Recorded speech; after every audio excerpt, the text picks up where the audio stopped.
अस्सलाम वालेकुम dear students, friends and my subscribers. आज की इस नई वीडियो के साथ मैं हूं Mohammad Nawaz Waraich, political scientist. Dear students, आज का हमारा जो टॉपिक है that's about 5 most important terms used in IR, यानी इंटरनेशनल रिलेशन के अंदर इस्तेमाल होने वाली मुख्तलिफ इस्लाहात में से 5 इस्लाहात का जो है इस वीडियो के लिए इंतखाब किया गया है। तो आइए हम जानते हैं कि हमने कौन सी 5 अहम टर्म्स जो हैं वो इसके लिए मुंतखब की हैं, जिसका जिक्र जो है हम इस वीडियो के अंदर कर रखे हैं। The first most important term used in international relation is detente. Detente means an improvement in the relationship between two states that in the past were not friendly and did not trust each other. तो डिटेंटे means दो ऐसी रियासतों के दरमियान जिनके दरमियान माजी में कशीदगी पाई जाती हो, कन्फ्लिक्ट पाया जाता हो, तल्लाक़ात ख़राब हों और इत्तेमाद की फ़ज़ा मौजूद ना हो, तो उनके दरमियान अदम इत्तेमाद की फ़ज़ा का ख़त्म हो जाना और कशीदा तल्लाक़ात का ख़त्म हो जाना और उसके बाद उनके दरमियान दोस्ताना तल्लाक़ात का आगाज़ होना, ये डिटेंटे कहलाता है, कशीदगी का ख़त्म हो जाना। तो इसके अलावा जो है एंड ऑफ स्ट्रेन रिलेशनशिप, यानी रियासतों के दरमियान कशीदा तल्लाक़ात के ख़त्म होने को डिटेंटे कहते हैं। नेक्स्ट है जियोपॉलिटिकल जो है इसको जियोपॉलिटिक्स भी कहा जाता है और जियोपॉलिटिकल भी है। It means political activities as influenced by the physical features of a country और area, location, size of areas, positions etcetera, और influence its power and its relationship with other countries. तो जियोपॉलिटिकल जो है या geopolitics जो है, इसका मतलब ये है कि इंटरनेशनल पॉलिटिक्स के अंदर जो है रियासतों का जो जोग्राफिया होता है या उसकी जो लोकेशन होती है या जो रियासतों का जोग्राफी का जो साइज़ होता है और उसके जो लोकेशन के अंदर जो नेबर कंट्रीज़ होते हैं, उस वजह से बाज़ रियासतों को जो है बड़ी अहमियत हासिल होती है। तो इंटरनेशनल पॉलिटिक्स के अंदर किसी भी रियासत का जोग्राफिया, उसका साइज़ और उसकी लोकेशन, उसकी जो पोजीशन है उस जोग्राफी की, और उसके अंदर जो पाए जाने वाले जो वसैल हैं, उसमें दरिया पाए जाते हैं, पहाड़ पाए जाते हैं, कितने समुंदर उसके साथ मिलते हैं, तो इसकी जो है इंटरनेशनल पॉलिटिक्स के अंदर बड़ी अहमियत हासिल होती है। तो यही चीज़ जो है बैनुल-अक़वामी तल्लाक़ात के ऊपर भी असर अंदाज होती है। आप जानते हैं कि ऐसी रियासतें जिनके साथ कोई समुंदर नहीं मिलता, जो लैंड लॉक्ड होती हैं, आलमी सियासत के अंदर उनका किरदार बड़ा महदूद होता है। और ऐसी रियासतें जिनके पास खुला समुंदर होता है, गर्म समुंदर होता है और वो समुद्री रास्तों के ज़रिए दुनिया के तमाम इलाकों से रब्ता कर लेते हैं और उनके आसान तरीन उसका और सस्ता तरीन सफ़र करते हैं, तो ऐसी रियासतें जो है वो आलमी सियासत के अंदर बड़ा अहम किरदार अदा करती हैं। जैसा कि माजी के अंदर बरतानिया जो है उसने बड़ी अहमियत हासिल किए रखी और आज अमेरिका जो है उसको भी बड़ी अहमियत हासिल है, क्योंकि अमेरिका को गर्म समुंदर तक रसाई हासिल है। इस तरह बरतानिया को भी जो है गर्म समुंदर तक रसाई हासिल थी। अलबत्ता जो रशिया है माजी के अंदर कोल्ड वार के दौरान जो है, सर्द जंग के दौरान, रशिया चूँकि उसके पास कोई गर्म समुंदर नहीं था, उसके पास जो समुंदर है वो बर्फ़ से जमा हुआ है, इसलिए जो रशिया है उसको आलमी सियासत के अंदर जो है कोई ज़्यादा अहमियत हासिल नहीं रही थी।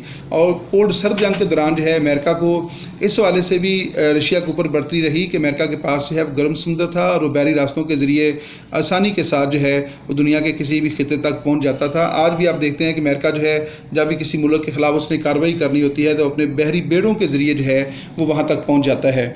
जैसा कि अफ़गानिस्तान के ख़िलाफ़ उसने अपने बहरी बेड़ों के ज़रिए कार्रवाई की, इराक़ के ख़िलाफ़ उसने अपने बहरी जंगी बेड़ों के ज़रिए कार्रवाई की है, ईरान की नाकाबंदी जो है उसने अपनी बहरी बेड़ों के ज़रिए की थी। तो इस तरह जो है जो उसका जोग्राफिया होता है उसको बड़ी अहमियत हासिल होती है। आलमी सियासत के अंदर पाकिस्तान को जो है उसके मखसूस जोग्राफिया की वजह से बड़ी अहमियत हासिल है। पाकिस्तान की जो लोकेशन है उसको आलमी सियासत के अंदर बड़ी अहमियत देती है। पाकिस्तान की एक सरहद इंडिया जैसे मुल्क के साथ मिलती है जो कि एक एटॉमिक पावर है, चाइना के साथ हमारी सरहद मिलती है जो कि एक और एटॉमिक पावर है, चाइना वीटो पावर भी है। रशिया हमारे करीब 3 हमसाया मुमालिक में है जो कि एक एटॉमिक पावर है और आलमी सियासत के अंदर उसकी बड़ी अहमियत हासिल है। और इसके अलावा ईरान जो है जिसके मतलब खदशात पाए जाते हैं कि उसके पास एटमी हथियार हैं, बाज़ लोगों का कहना यह है कि ईरान ने ये सलाहियत हासिल कर रखी है। तो इस हवाले से ईरान को जो भी है आलमी सियासत के अंदर बड़ी अहमियत हासिल है और पाकिस्तान की हमसायगी भी उसको हासिल है।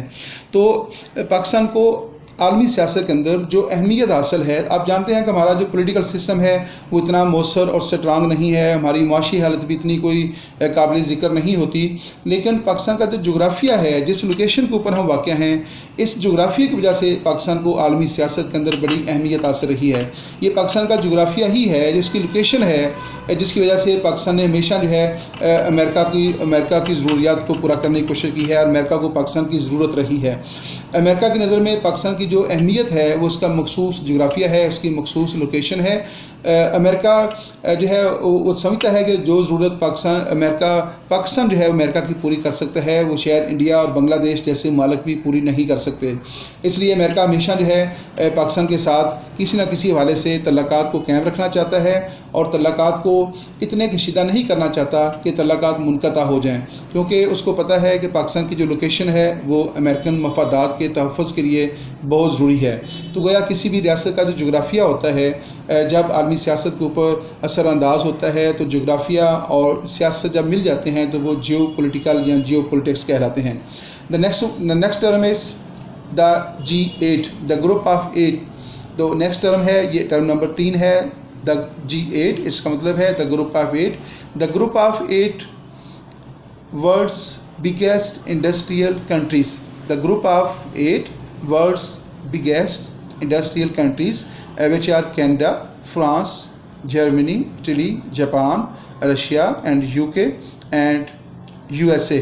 तो ग्रुप ऑफ 8 G8 से मुराद है दुनिया के सबसे ताकतवर बाअसर सनती मालिक इंडस्ट्रियल कंट्रीज जो हैं दुनिया के, उनको ग्रुप ऑफ 8 कहा जाता है। और इन ग्रुप ऑफ 8 के अंदर जो है कनाडा शामिल है, फ्रांस शामिल है, जर्मनी शामिल है, इटली शामिल है, जापान है, रशिया है, यूके है और इसके साथ जो है वो USA है। दिलचस्प बात यह है कि इसमें चाइना को शामिल नहीं किया गया ग्रुप ऑफ 8 के अंदर, और इसके अलावा कोई भी मुस्लिम मुल्क जो है वो ग्रुप ऑफ 8 में शामिल नहीं है।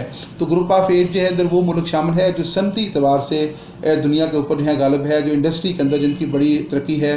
तो ये most important and most developed industrial countries का ग्रुप है जिसको G8 कहा जाता है।